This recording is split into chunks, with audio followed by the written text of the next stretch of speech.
home-cooked meals and workout routines.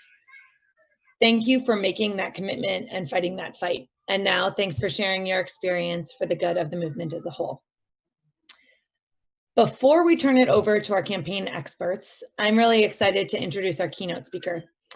In many ways, Mayor Pete Buttigieg embodies the innovative spirit we strive for at Higher Ground Labs. He's a leader in our party and a strong voice for all Americans as we work towards November. His campaign invested in digital and technology early and created the space to try new things. I learned so much personally from watching his candidacy, and I'm really grateful for his continued leadership.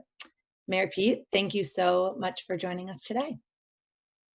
Well, thanks, Betsy. Thanks for the opportunity to join you, and thanks for what you do. One of the reasons I'm so thrilled to be here is not just because I want to make sure I'm on labs. I think the work that you're doing, the model that you've arrived at, and the way that you're now convening people to continue innovating is exactly what we need more of, and it's very much in the spirit of what we were trying to do in the campaign. So thanks for everything that you do, and if everything you were doing was important before, it's even more so now. I also want to thank everybody who's on this call. If you're part of this conversation, then you are somebody who has taken a level of talent and a level of intellect and a level of energy that could have gone in any number of directions, many of them more self-serving than having anything to do with the progressive movement or the campaign world. And you've made a decision to apply that in order to make this country a better place. So thank you for that. To the folks who were supporters of my campaign who were on the call, and I know some of the presenters will have been involved in the campaign too, who I'm really excited for them to share what they learned. Thank you for your support. And if you're involved in one of the competing campaigns, thank you. I got to tell you, one of the things that we were always talking about over and over again on our team was our admiration for the professionalism and the innovation and the talent and the commitment that we saw on the trail. And often it was especially when we were competing with you all that we saw just how brilliant your work was, and came to feel better and better about the future of the Democratic side of the aisle if we can continue pulling that talent together. And I think for more campaigns than not, obviously by definition, your candidate doesn't go the distance. I definitely know that feeling. And now's our chance to actually come together and to be on the same page with a historic moment at stake. And I hope I'm preaching to the choir by now when it comes to the topic of unity. But I know that as you in turn are speaking to the passionate volunteers and organizers and people you work with, that it's important for us to have the right way to talk about the stakes of unity. And what we have in common and have always had in common is on display right now. We believe in higher wages. We believe in climate action. We believe in doing something about gun violence. And the primary is a debate about how, and it's a debate about how much. And that debate, it's worth remembering, continues and actually comes to life at a whole new level once we win, especially if we can win the House and the Senate, which I think is much more of a possibility than we thought just a couple of months ago, and of course, the White House. Right then, that same natural tug of war among those of us who share these goals about exactly how to do it and exactly how far to go and when, that's when it really comes to life. It's alive in the primary. It's alive when we're governing. But in between, in this moment, the debate isn't about how, it's about whether. It's a debate not about how fast we raise wages, but about whether it's worth trying.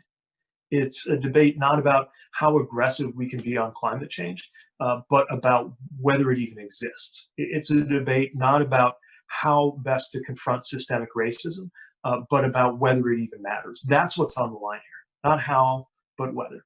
And as we look at a future with core deployments for those of us who and all of us in some way who know what it is to see our rights coming up for debate, the potential for irreversible damage to the workings of our government, the future of respect for our country, that's what's at stake right now. And all that was true before the pandemic. Now we're at a moment that I think is showing us what we're up against in new ways.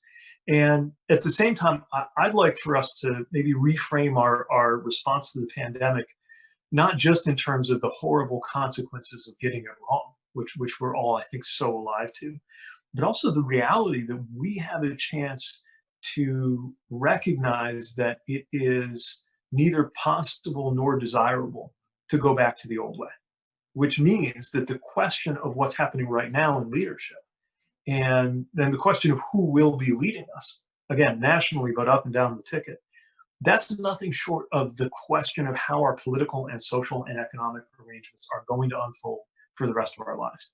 This is one of those moments. We are lucky and unlucky enough to be living in one of those moments where how we get through this will decide the trajectory, I'm convinced, for the balance of the century. So those are the stakes when it comes to unity.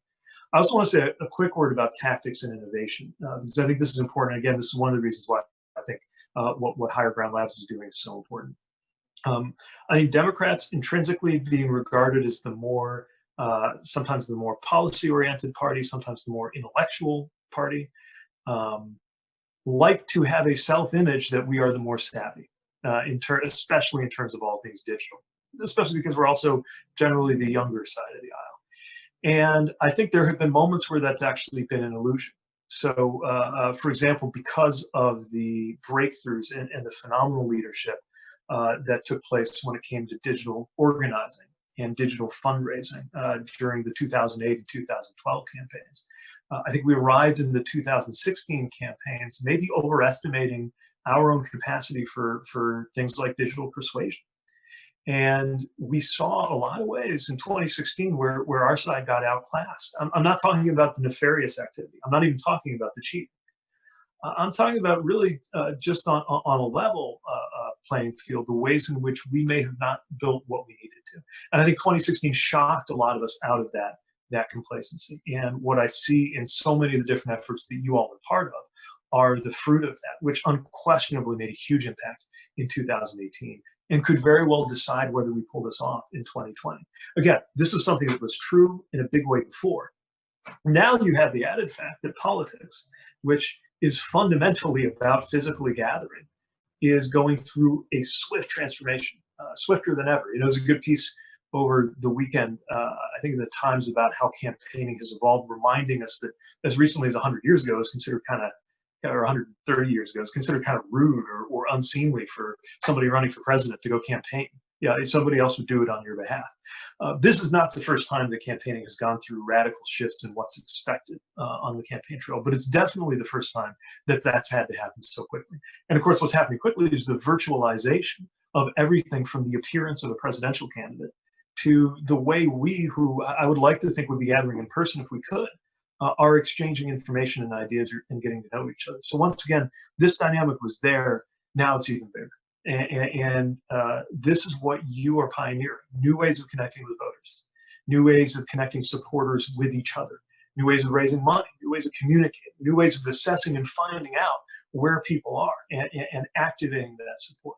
And if we can continue to drive the level of innovation and the level of success that the kind of talent on this call is capable of, then we have a chance, given the stakes, to be able to say a generation from now that we were there in this pivotal moment, piecing things together in the messy process that innovation always is, in order to drive that kind of change. So I guess I'll end just by reflecting again that living in a moment like this, I think being active in a moment like this, for sure, it's a burden and it's a privilege. As dark and frightening and complex as these times are, it also means, for those of us who have strong views about how our country and how the world ought to work, this means that if we get this right, we will be shaping that for the rest of our lifetimes. And I know you have that sense of mission. And again, I want to thank you for continuing to apply your talents and your energies to getting that done, because I'll be looking forward to living in the country that we can build that's going to be so much better than what got us to this point. So back over to you. And again, thanks for the chance to join you. And I do look forward to having a chance to say hello in person one of these days. Wow, thank you so much, Mayor Pete. It's such an honor to have you today. Thank you for joining us. And everyone, please in the chat, go ahead and do a +1 or round of applause. We really appreciate your message of unity. We're so excited to be a piece of building this infrastructure for innovation that'll drive these wins. And we're really excited to live in that world too. Thank you. Thanks. Pleasure to be with you. Great. Have a good day.